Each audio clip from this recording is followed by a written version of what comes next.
was some good shit. Hey, what's up, everyone, and welcome to another review with your boy GorTheMovieGod. That's me, and I just got back from seeing a little movie called Spider-Verse Into the Spider-Man, which, of course, I was very excited for. Everybody was. It's Spider-Man. He's in there. There's a bunch of them. There's a pig. There's an anime girl. There's a Nicolas Cage one. You got them all. And all of my favorite ones. So they're all here. I'm a huge fan of the comic. Read every single one of them. I'm well versed in the verse. That was a little joke. And no, I'm just kidding. I never read a comic. I don't know how to read. So I was very excited for this movie, even though I wouldn't say I'm an avid comic book reader personally. I have read comic books in the past, and I've read Spider-Man ones, but I haven't really read too many comics or books, period, in the last little while. And I was just really floored by the way this movie looked. Like, I remember the first trailer for this way back in, like, what, December of last year? Like, they had a trailer for this a year before. I remember seeing this trailer before Jumanji, and I saw the trailer already, but in a theater, I was like, oh my god, this looks so good, just the way it's presenting itself, and it looks so great. I can't wait. And I heard it was going to be written by Phil Lord, half of course, the Phil Lord and Chris Miller team up that, of course, have done great movies in the past, like the Lego Movie and 21 and 22 Jump Street, and of course, they were doing Solo until they got kicked off that, but it was Phil Lord that did the story and co-wrote it, and just the way it looks, and even though it's Sony Pictures Animation, there was some really good Sony Pictures Animation movies in the past, so I was really figuring this was going to be great. Okay? And I went into the theater today. I wanted to see it a couple days ago, but I was really sick, and I just didn't get around to it. Yesterday I wanted to, but I just didn't have time. So I went to go see it today, and my god, I want to leave. I want to stop recording this video right now so I can go see that movie again, because that was... Ooh, it was sublime. It was so good. Oh, it was really great. I loved every single moment of that movie. It is a masterpiece. I will say that right here. It is. It totally is a masterpiece. I think it is a phenomenal animated movie. It is my favorite animated movie of this year. I'm sorry, Incredibles 2. I loved you. You're great. But this movie just really floored me. And when it comes to Spider-Man movies, I gotta rewatch Spider-Man 2 again, but this one might be up there. It might be my favorite one. Again, I just watched it. So you leave loving a movie so much that you don't really see any of the real faults because you loved so much about it. But after watching it a few more times, I might go like, okay, there's a problem here, there's a problem here. But right now, all I could say that is a negative is the villain is slightly weak. But for a movie like this, I know a superhero movie usually that is a problem, but here it wasn't really a problem. And the villain wasn't weak, it's just that we don't get to spend too much time with that villain, and we don't really get to really understand his motives. We do get to understand his motives, but not enough time was spent there where I'm like, okay, I totally get it. So that was my main problem with the movie, if I had to really think of a main problem. That is my main problem, is the villain was weak, but even considering that, this movie gets so much right. First of all, the characters are phenomenal. Miles Morales, of course. They get the New York setting right. Just the way people talk. The way everything looks. It very much looks like a comic book. Maybe even some graffiti art at times. There's a lot of 2D implemented into the 3D. There's a lot of different styles of animation. You can tell, like, sometimes they drop the frame rate on purpose to make it look more like an old cartoon at times. Like a very old style cartoon. The way, like, even the, like, Spider-Ham moves, definitely.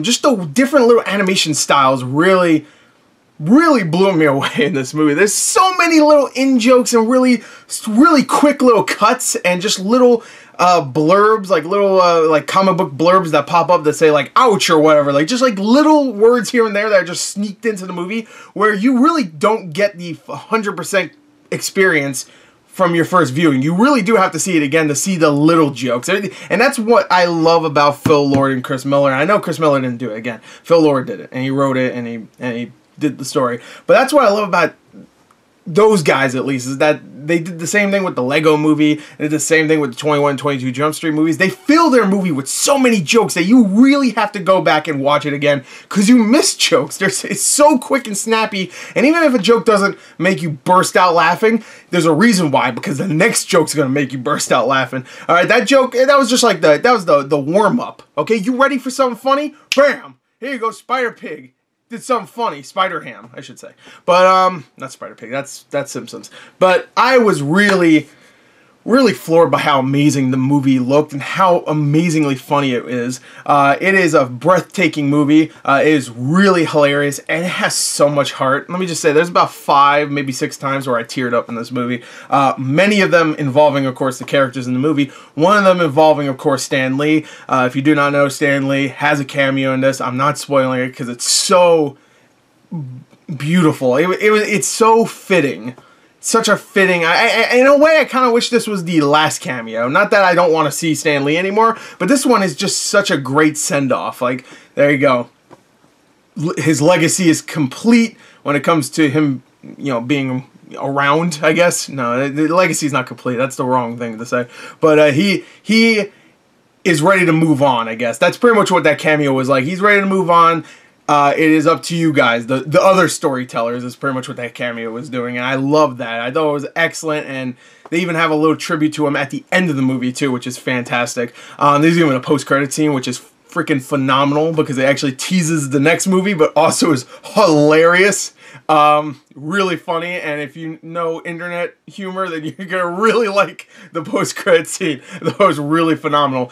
But yeah, it's just the whole movie I'm really excited to talk about. I'm sorry, I'm jumping all over the place. Miles Morales is an extremely likable character. You get him immediately. You get the whole environment that he's in.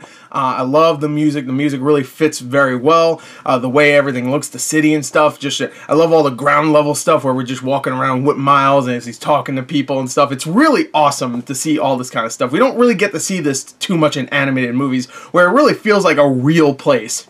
And that's what I really loved about all of the interactions between just like normal characters, just normal people. Miles talking to people that he doesn't even know at school, just like trying to fit in. And it's really awesome. I love the family dynamic too with him and his father, Jefferson. I forgot his first name. But actually, I think that might be his first name, Jefferson. Whatever. I just played the Spider-Man video game, so I should really know this too, because it touches on some of the similar stuff with the family dynamic here. But because Miles Morales is in that game too.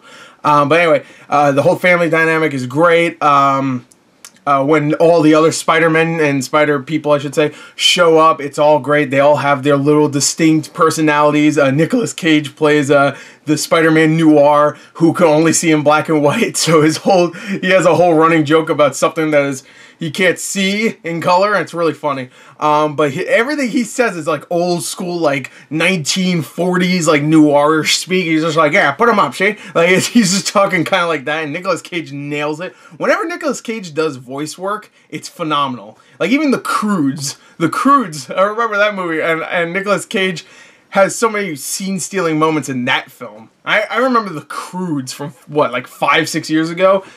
That's because of Nicolas Cage. If it was someone else, I'd be like, eh, whatever, I don't care. But everybody else does great. The voice work for Spider-Ham and Penny Parker and Gwen Stacy, who's voiced by Haley Steinfeld, who will be also in the Bumblebee movie in a couple days, which I'm looking forward to that as well. All great. Jake Johnson voices Peter B. Parker in this. He's like a schlubby, middle-aged version of Peter Parker, and he does a great job. His voice actually really fits with that kind of character and what that kind of version of Peter Parker. There's another version of Peter Parker in this movie that I will not spoil who voices him, but immediately when he started talking, I'm like, that's not Jake Johnson. But they got someone that actually kind of sounds like a younger version of Jake Johnson, which is weird because I think the actors are about the same age. But they actually kind of nailed the voice work there because it's actually really well done. Like, the actual actor, I'm not going to spoil who it is, but once they started talking, I'm like, is that? I think that is. Okay, oh, wow. Good job. But yeah, there's a lot of really great emotional moments. People die, and when they do, it's really, really well done, and you actually do feel that emotion. The visuals are so friggin'. I'm just like rethinking about like certain scenes, just like Spider-Man swinging around. They'll keep switching to like comic book panels and like 2D animation, and it's so quick and snappy. It never feels like you're just like it never feels jarring. It's just like boom, there it is. It's just really well done. I don't know. I don't know what else to say about this movie. This movie is phenomenal. I could not get enough of this movie. It was almost 2 hours long too. That's very long considering it's an animated movie. Most animated movies try to an hour and 30, hour and 40 tops, maybe a little bit longer, but most of the time they don't get close to 2 hours. But this one got close, and you know what? I wanted more. I wanted more. I wanted so much more. You know, you have no idea. When the movie ended, I was like, oh, I wanted more. And from what I've heard, I mean, the movie's doing pretty well at the box office. Not amazingly well, which is, go and see this movie. It's doing well, but not amazingly well. It needs to. Show Sony this is what we want from them. Okay? Not Slender Man and all these other crappy-ass horror movies and even the Emoji Movie. We don't want that shit. Okay? We want this. This is what we want from Sony. This kind of quality. Okay? And if they can keep cranking this out, then we don't need to worry about Marvel having to take over Spider-Man anymore. Because this could be our Spider-Man from now on. This type of Spider-Man. Animated, multiple different ones.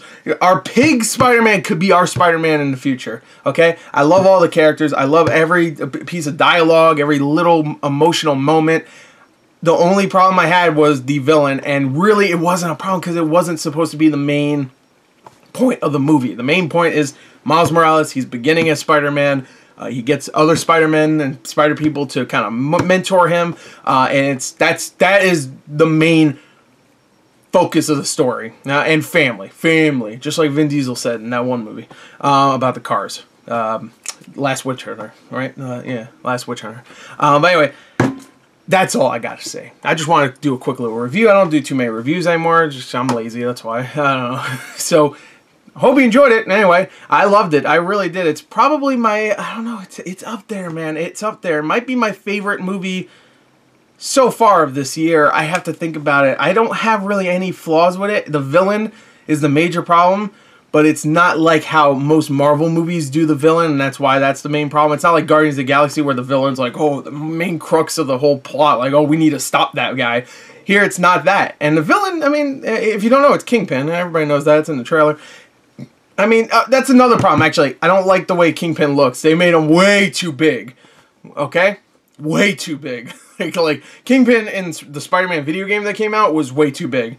I don't see why they have to make him so big. I know it's a cartoon, and a lot of the other characters are a little, maybe too bulky at times, but I don't know why they had to make him so huge. Like, every time he showed up, I'm like, how does he even fit through a door? Like, there's one time where he seemingly went through a building door, which was way smaller than him. We didn't see it, but I was just like, how do they make like a bigger door just for him? Like, I don't get, how's he go to 7-Eleven? Yeah, that boy eats. He definitely drinks a Slurpee. Okay, look at him. Look at me. I love Slurpees. Yeah, I can't live without them.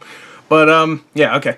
So that's it. I have to give it I can't think of anything other than a 40 out of 40. I really can't. Like, the villain problem, you could say is a problem. Yes, you can. You could defend it all day long, how that is definitely a main problem with this movie. And you don't really get a huge sense of why he's doing. We do, but it's like, it's very quickly, like, just like explained, and we don't really get into the thought process of Kingpin enough where I'm like, oh, okay. And all the other villains that show up, they just show up to, you know, yeah, get a paycheck, I guess. Because, you know, they just work for, they're evil. Whatever. They just work to be evil, you know. But I enjoyed it. I enjoyed it a lot. I mean, I loved it. I really did. I can't find any real flaws with it. All the relationships I loved. Every single character. Oh my god. Oh, I want every one of these spider people to get their own movie. I just want a sequel to this, where they all come back. And they even tease at the end something else. I want to see that too. So, you know what? Let's go. I can't wait for that next movie. Bring it out tomorrow. I want it on my desk tomorrow, Parker. Now. That's one thing. No J. Jonah Jameson. I'll say that right here. Don't get too excited if you think you're going to get some JJ. You're not. Okay? That sucks. Okay? Actually, screw this movie. 0 out of 40. Just suck it. So anyway, there you go. That's it. Thank you. Until next time. Bye.